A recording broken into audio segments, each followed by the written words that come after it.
យុទ្ធសាស្ត្រកម្ពុជាគឺជាកម្ពុជាយុទ្ធសាស្ត្ររបស់ដេជោថាបតីគឺថយវាយក្នុងដីខ្លួនឬយុទ្ធសាស្ត្របើកទ្វារក្រុងឲ្យខ្មាំងជោហើយដុតក្រុងចោលរាល់ទីតាំងដែលសៀមឈ្លានពានគឺតបខ្មែរតែងតែវាយដកថយហើយប្រើ BM21 ស្រោចកំទេចមួយទំហឹងដែលធ្វើឲ្យតបសៀមស្លាប់ច្រើនសន្ធឹកសន្ធាប់កោជើងពេញព្រៃ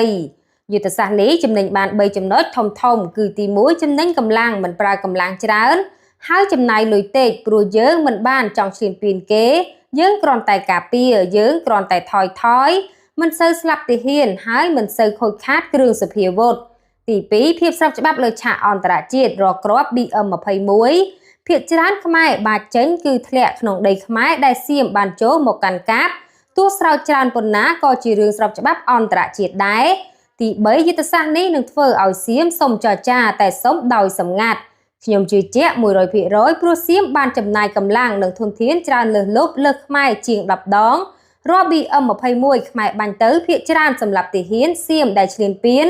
តែរាល់ការបាញ់របស់សៀមគឺសម្រាប់ជនស៊ីវិលដែលខុសច្បាប់ណានៅលើទស្សនវិជ្ជាច្បាប់អន្តរជាតិទោះបីយើងហាក់ឃើញថាថៃមិនសូវខ្លាចឬគោរពច្បាប់អន្តរជាតិតែមុននឹងក្រោយប៉ុណ្ណោះថៃត្រូវតែទទួលស្គាល់នៅបទល្មើសរបស់ខ្លួន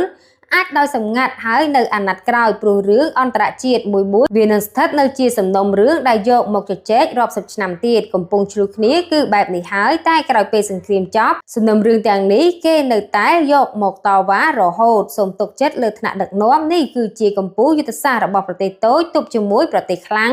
ធ្វើសង្គ្រាមបែបនេះវាយ100ឆ្នាំទៀតក៏ថៃធ្វើអីខ្មែរមិនបានដែរព្រោះខ្មែរមិនច្រឡោតចូលដីថៃសោះឡើយវាតែក្នុងដីខ្លួនចំណេញកម្លាំងហើយមានភាពស្របច្បាប់យុទ្ធសាស្ត្រនេះកូនខ្មែរគ្រប់ចំនួនត្រូវតែចាំរហូតទៅហើយប្រើគ្រប់ចំនួនជាមួយប្រទេសជិតខាងដែលចង់ឈ្លានពានយើង